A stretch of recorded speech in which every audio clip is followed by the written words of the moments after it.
You know, it's funny. I was thinking this morning about how much of our language, just our everyday coffee shop language, is completely obsessed with light. Oh, absolutely. It is Huh? everywhere once you really start to notice it. Right. We get a bright idea. We want Yeah. to be clear about something. Hmm. Someone's smart.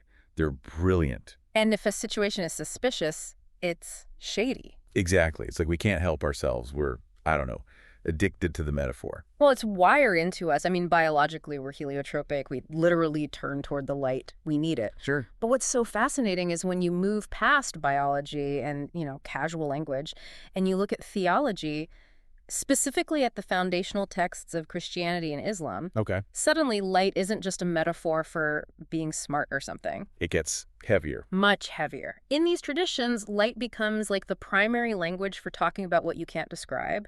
It's how these texts try to explain reality, truth, and ultimately, God.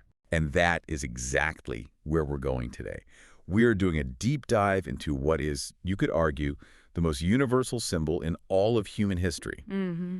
We've got our sources right here. We're talking the Gospel of John, the first epistle of John from the Bible, and then we're going to jump into Surah Al-Barada and the famous Surah An-Nur from the Qur'an. And we have some pretty serious scholarly commentary to help us get into the Greek and Arabic nuances, which is key. Precisely.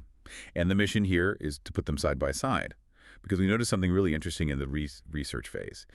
You have these two massive world religions, and they are using the exact same word, light, to talk about the divine. Yeah, it's a classic case of, same but different. The similarities are stunning, but then there are these very subtle, very specific theological differences that, well, they change the whole picture. So the big question we're trying to answer is, how do these texts use light to define God? And maybe more importantly, because we always want to get to these so what does that mean for how we're supposed to treat each other?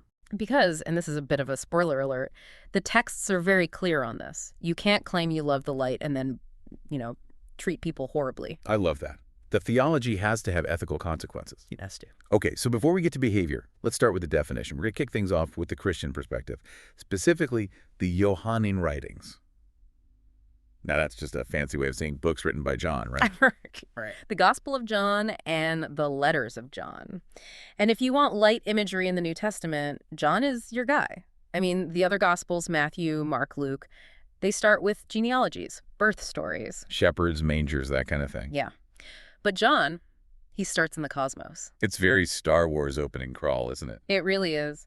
The prologue to the Gospel of John, chapter 1, it opens with, "In the beginning was the Word," the logos.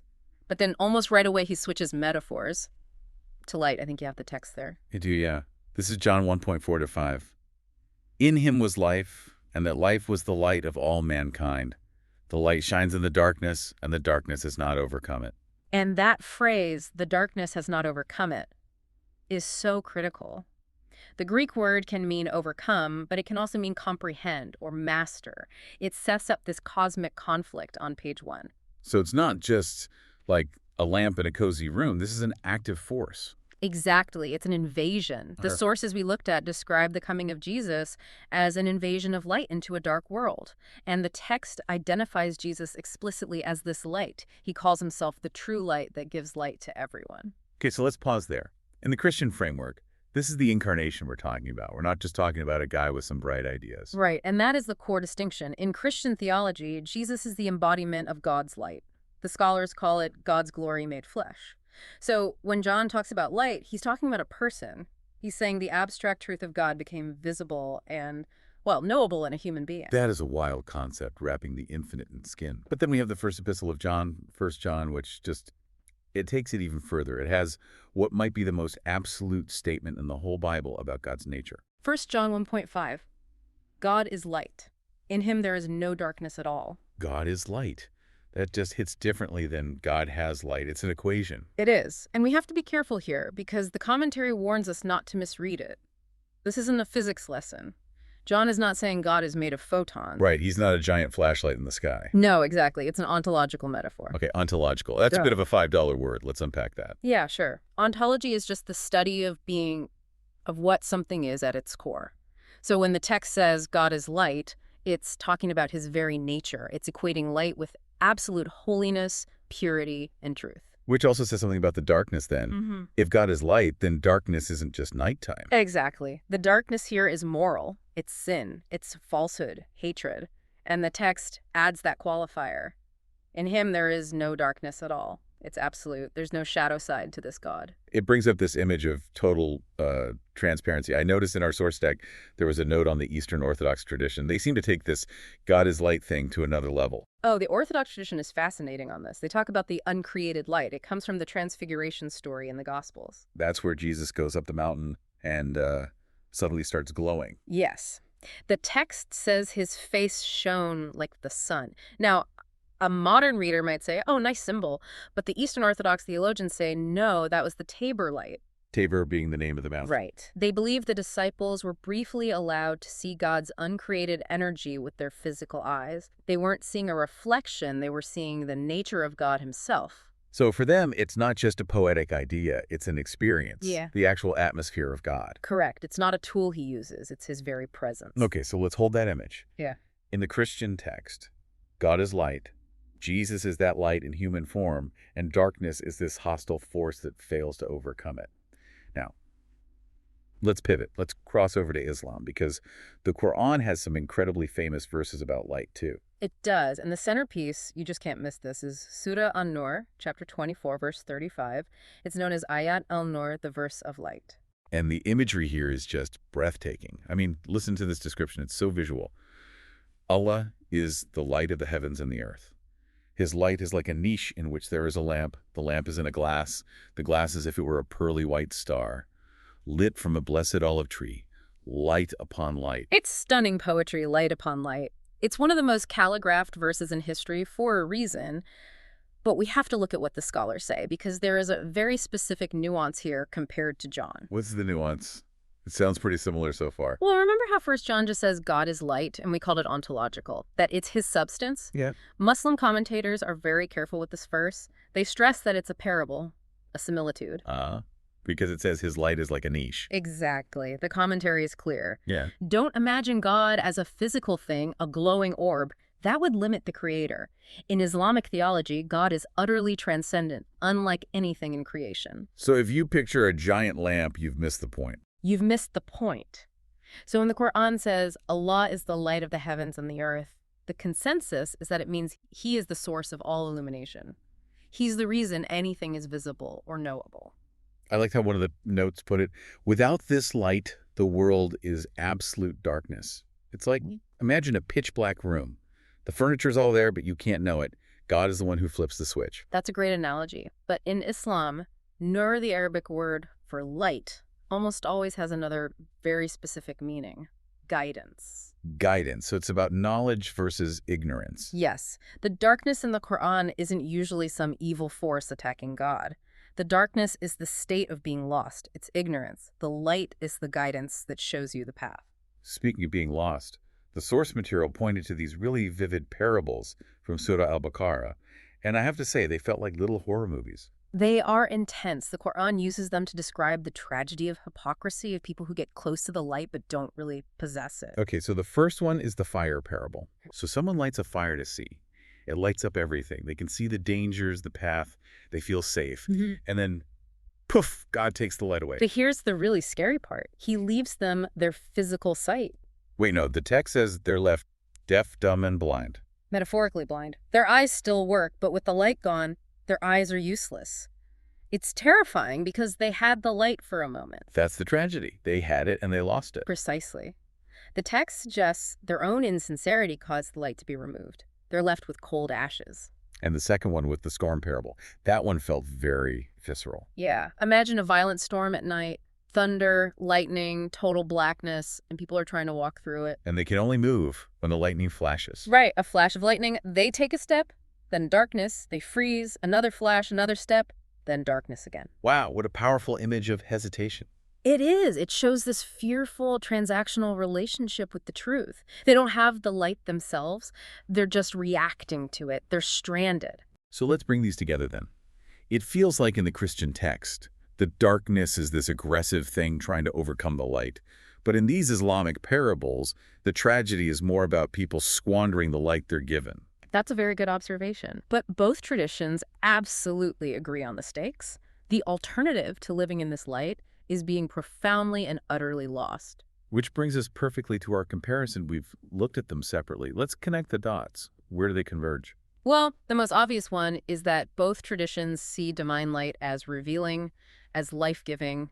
It's always a positive thing. This isn't a harsh interrogation light. It's the light of life itself. And they both link light to the word. I thought that was a really strong parallel in the notion. Very strong parallel, yeah. In John, Jesus is both the Word, the Logos, and the light. In Islam, the Qur'an itself is described as a clear light, Nur Mubin. So in both cases, God's communication to humanity is the light. Exactly. If you want the light, you go to the Word. That's shared ground. Okay, but what about the divergence? You hinted at it earlier with the whole essence versus source thing. Right. This is where a theologian would get really excited. Christianity, in these texts, is very comfortable saying God is light. Jesus says, I am the light of the world. It's an identity statement. Whereas Islam puts a little bit of a buffer A in it. necessary theological buffer, yes. Yeah. To protect the absolute transcendence of God. Islam emphasizes God as the owner of light, the light of the heavens. It's a possessive. He causes it, he guides with it, but he himself is beyond it. So could we frame it like this? Christianity emphasizes the intimacy of the light God becoming flesh, entering the room, and Islam emphasizes the majesty of the light God illuminating the path from above. That's a beautiful way to put it. Intimacy versus majesty, and yet, even with that difference, the human experience they call for is remarkably similar. Okay, but this is the so what part of the deep dive. We can talk about philosophy all day, but how does this change my Tuesday morning? This is where the rubber meets the road. Because for both faiths, walking in the light is not some mystical feeling, it's an absolute ethical command. Let's go back to 1 John. The text had that fellowship test. It's brutal in how simple it is. 1 John 2.9. Anyone who claims to be in the light but hates a brother or sister is still in darkness. Oof, there's no wiggle room there at all. None. You can't separate your spirituality from your relationships. You can't be enlightened and also a jerk. It doesn't work. So living in the light means moral integrity, transparency, love. All of it. And the sources also reference Ephesians, talking about shining a light on corruption. It says, everything exposed by the light becomes visible. Right, so it's active. Yeah. If you possess the light, you expose the bad stuff hiding in the dark. You stand up against injustice. You don't just, enjoy the glow. You reflect it. You become a mirror, precisely. Okay, and what about the Islamic application? Does that beautiful Nietzschean lamp verse connect to everyday behavior? It does, and the connection is fascinating. Right after that mystical description of the niche in the lamp, the Qur'an shifts to the real world. It starts talking about houses which Allah has ordered to be raised. Mosques, houses of worship. Yes, but it describes the people inside them. It says these are people who aren't distracted by business or trade, from remembering God, from prayer, and from giving zakah. And zakah is the mandatory charity for the poor. It is, and that's the link. God is light. Therefore, give to the poor, be honest in your business, don't let the shiny objects of the market distract you from the ultimate light. Wow. It's grounding the mystical right into the economic. You don't usually think of light and pay your fair share in the same breath. But it's vital. The notes mention that the Qur'an constantly pairs light with justice. There's a description of Judgment Day where the earth will shine with the light of its Lord and none will be wronged. That's a powerful image. Yeah. A world that's fully lit means there are no shadows for injustice to hide in. Exactly. Darkness allows for oppression. Light ensures accountability. It feels like both traditions land on this idea of shared human dignity. That's the ultimate takeaway. If you believe in this light, whether it's the light of Christ in every person, or the fitra, the innate disposition toward God given by Allah, then every single human you meet has a connection to that light. Which means treating them with dignity isn't just being nice. It's a requirement of the light itself. If you mistreat someone, you are, in a way, violating the very thing you claim to worship. Compassion and justice are the visible fruits of this invisible light. That really brings it all home. It's not just what you believe in your head, it's about what radiates out of your life. If you're not glowing with some level of kindness, you might need to check your power source. And that's a challenge for every single one of us. To wrap this up, I just keep coming back to that Quranic phrase, light upon light. It really suggests a journey, doesn't it? Not a static thing. We're always moving from one layer of understanding to the next. It's a shared vision. God's presence is beautiful, it's guiding, and it's calling all of us out of the shadows. And that's something we can all appreciate. So I want to leave you with a thought today. We talked a lot about ancient texts, theology. But here's the challenge that both the Bible and the Qur'an pose to us. We like to think of ourselves as enlightened, people-educated, informed. But if we harbor hatred for a neighbor, or if we just ignore the injustice happening right in front of us, are we actually, by these definitions, still walking in the dark? That is the question. Thanks for diving deep with us. We'll catch you in the next one.